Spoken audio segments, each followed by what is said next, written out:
They didn't notice till too late that they had left all their coaches behind. They tried everything to get rid of the bees. First, they spun on the turntable, but to no avail. They tried washing them off, but the bees clung harder to James's warm boiler. Then they tried smoking them off by going through a long tunnel, but still the bees wouldn't go away. "It's no good, James," said his driver. "We'll just have to go back to the orchard and fetch another hive." James's reply was drowned by the sound of buzzing. The vicar was waiting anxiously for James. When he arrived, the bees swarmed straight into their new home.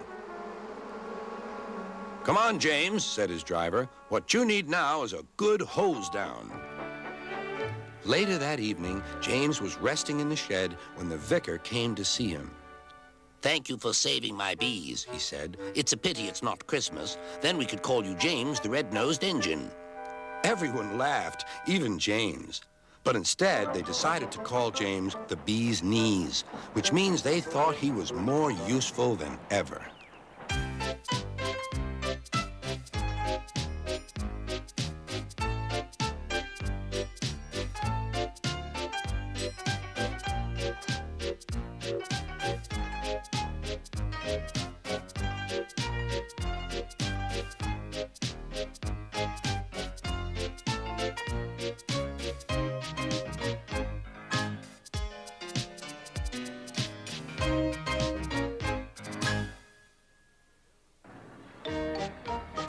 Bill and Ben are the most mischievous engines working on Sir Topham Hatt's railway. They're kept busy pushing and pulling cars up and down the line that runs from the China Clay Works to the harbor yard.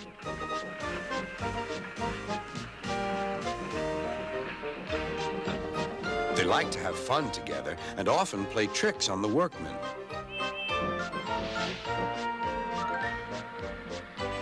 But sometimes their teasing ways can get them into trouble. One morning, Sir Topham Hatt came to see them. "Important goods have arrived in the big yard. Bill and Ben, I need you to help the other engines." "Oh, yes, of course, sir," replied the twins. They set off happily on their important mission. Boko was resting in the yard when suddenly he heard a pair of familiar whistles. Sighed Boko. "Here comes trouble." "Sir Topham Hatt told us you were tired," teased Bill. "He asked us to take all your cars for you." "You two never stop, do you? But I'm wise to your pranks, and we do need help here." The twins were soon busy pushing and pulling the heavy cars into place.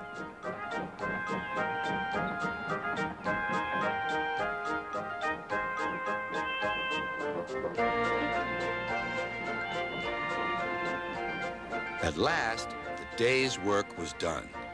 The twins now became excited. They were going to use the turntable for the first time. Bill went first. "This is fun," he shrieked to Ben. He didn't want to move off at all. The foreman stopped the turntable. "Please make way for the other engines," he ordered. Bill did so, but the foreman had accidentally stopped the turntable in the wrong place. Bill was on the wrong track, and there was Ben puffing directly toward him. The engines came to a grinding halt.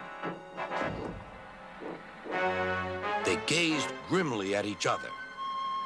"I was here first," said Bill. "But you're in my way," protested Ben. "You'll have to back up again." "I won't." "You will." "I won't." Sir Topham Hatt came to stop the noise. "If you don't behave, I shall not allow you here again." The next day, Ben was still grumpy. "That Bill, imagine getting in my way on the turntable. He's a really silly engine." "The way I heard it," sighed Boko, "it sounded like you were both to blame." "You must have heard it all wrong." The twins grumbled about each other all day.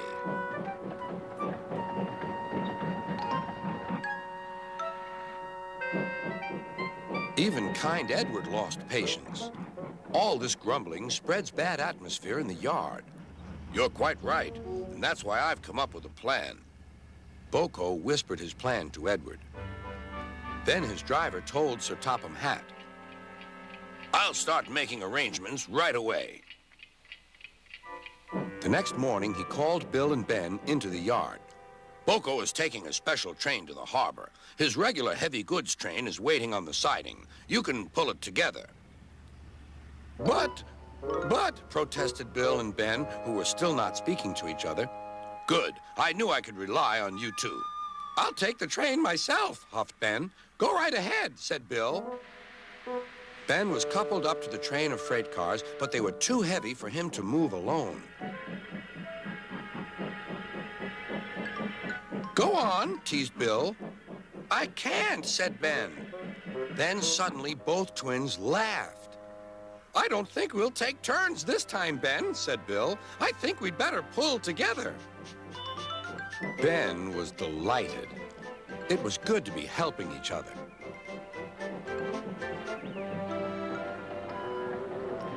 Best of all, it was good to be friends again.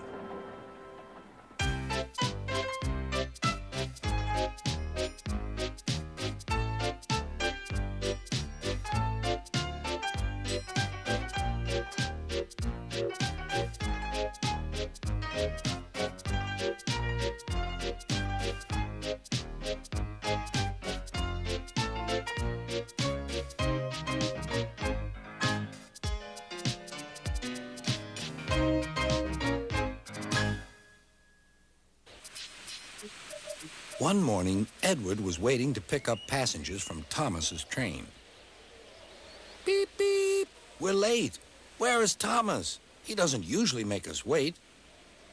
"Oh, dear, what can the matter be?" sang the fireman. "Johnny's so long and—" "Never you mind about Johnny," laughed the driver. "Just you climb on the cab and look for Thomas." "Can you see him?" "No," replied the fireman. "There's Bertie Buss in a tearing hurry. No need to bother with him, though. Likely he's on a coach tour or something." He clambered down.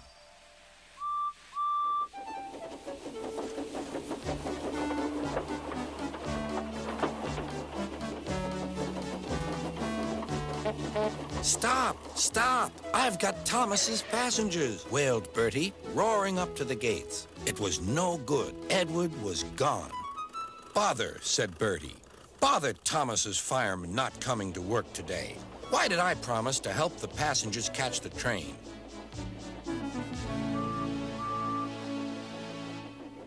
"That will do, Bertie," said his driver. "A promise is a promise, and we must keep it."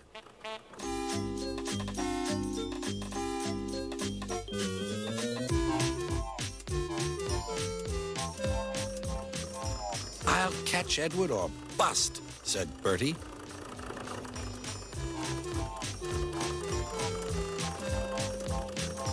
"Oh, my gears and axles," he groaned, toiling up the hill. "I'll never be the same bus again." "Hooray! Hooray! I see him!" cheered Bertie as he reached the top. "Oh, no! Edward's at the station." "No, he stopped at a crossing. Hooray! Hooray!" Bertie tore down the hill. "Well done, Bertie," shouted his passengers. "Go it!" Bertie skidded into the yard. "Wait, wait!" cried Bertie. He was just in time to see Edward puff away. "I'm sorry," said Bertie. "Never mind," said the passengers. "After him quickly. Third time lucky, you know." "Do you think we'll catch him at the next station, driver?" "There's a good chance," replied the driver. "Our road keeps close to the line, and we can climb hills better than Edward. I'll just make sure." He spoke to the station master.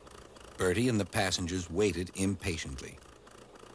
"Yes, we'll do it this time," said the driver.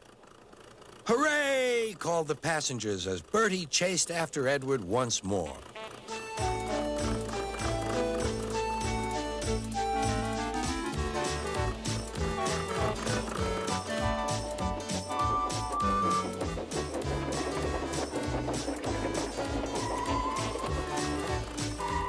"This hill is too steep. This hill is too steep," grumbled the coaches as Edward snorted in front. They reached the top at last and ran smoothly into the station.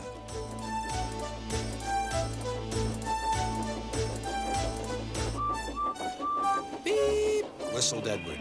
"Get in quickly, please." The conductor blew the whistle, and Edward's driver looked back, but the flag didn't wave. Then he heard Bertie. Everything seemed to happen at once, and the station master told the conductor and driver what had happened.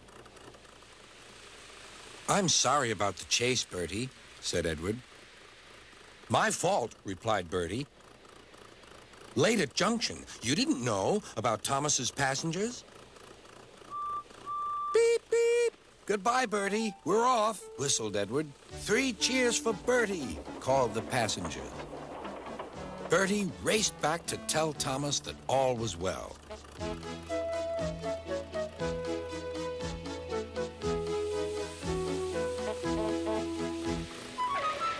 "Thank you, Bertie, for keeping your promise," said Thomas. "You're a very good friend indeed."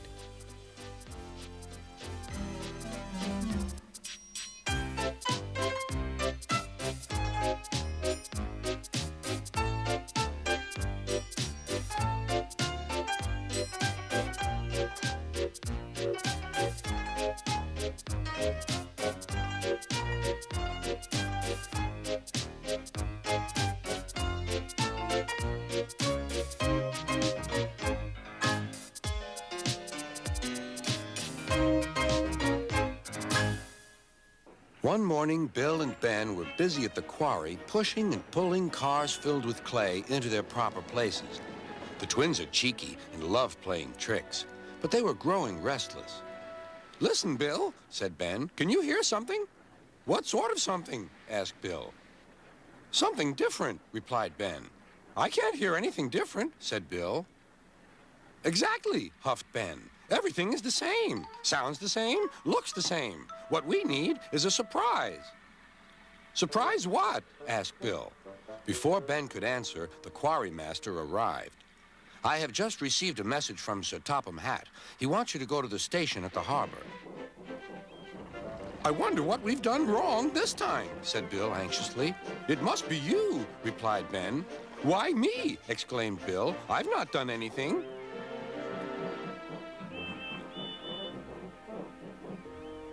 "Edward is taking the children on a special trip today. I want you to go to the station and look after cars there."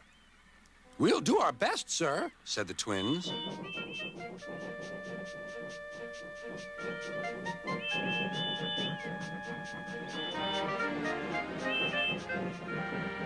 Gordon spoke severely to them. "You must behave here. You're on the main line now." "Actually, Gordon," giggled Ben, "when we saw you, we thought this was the scrapyard." Gordon was cross. "Just make sure that my coaches are ready for my evening train." And he fumed away. The twins laughed and set to work. "This is easy," they said to each other. "We know all about cars." But I'm afraid they didn't. "No need for that," shouted the cars as the twins pushed them into place. "We'll show you around. We want to help." "Thank you very much," said Bill and Ben. The cars giggled and began their tricks. Evening came. The yard was in a dreadful muddle. The twins had let the cars tell them where to put things. Gordon and the passengers waited impatiently outside the station while Bill and Ben tried to sort things out.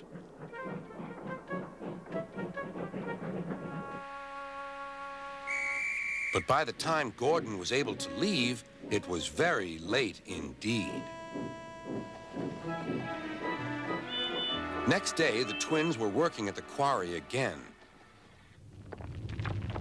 "That's a strange noise," gasped Bill. "I've never heard a noise like that before." "I have," whispered his driver nervously. "It sounds like a rock slide to me." Then came the alarm.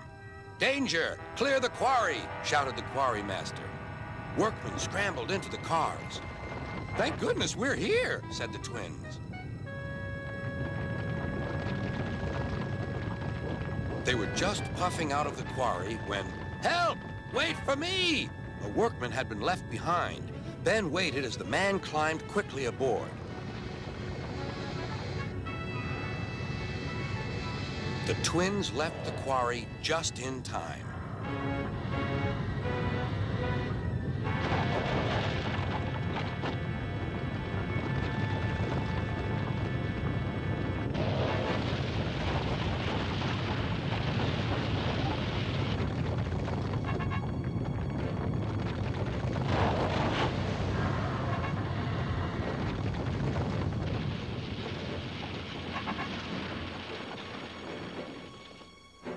Everyone was safe, but rubble lay all around. "Oh dear," said Bill. "This wasn't our fault. I hope Sir Topham Hatt will understand." And indeed he did. Next day, he arrived with Edward. Bill and Ben, you still have a lot to learn about cars, don't you? But you acted quickly and bravely in an emergency. So 3 cheers for Bill and Ben, our heroes. Hip, hip, hooray! Hooray! Hooray! "Oh, thank you, sir," said Bill. "Being called heroes, well, it's a really nice surprise," laughed Ben.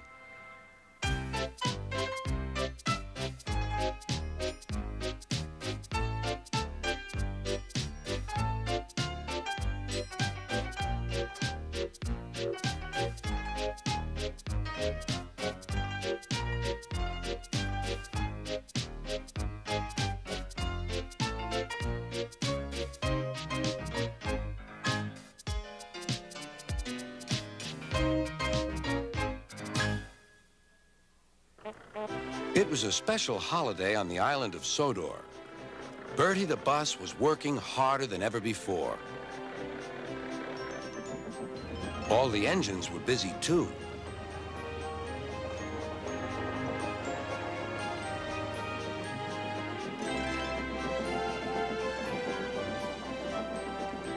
Duck was waiting for his next journey. Near him stood a red bus, but he didn't look friendly like Bertie. The bus growled as he gazed at the happy passengers. Stupid nonsense, he grumbled. I wouldn't have brought them if I'd known. I'd have had a breakdown or something.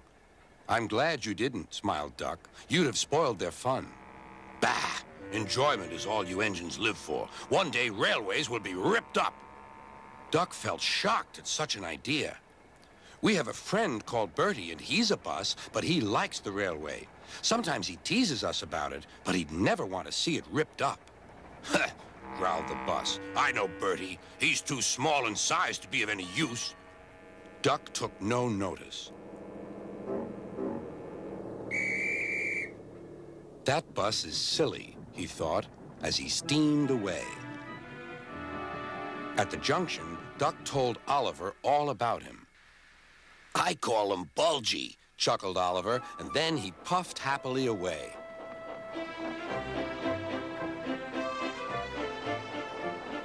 But that afternoon, when the 2 engines met again, Oliver was no longer laughing. "Bulgy's friend has come," he said. "He's rude, too. He's taking Bulgy's passengers home and leaving Bulgy free to steal ours." "But he can't," objected Duck. "Bulgy says he can get them to the big station before us." "Rubbish," replied Duck. "It's much farther by road." "Yeah," continued Oliver, "but Bulgy says he knows a shortcut."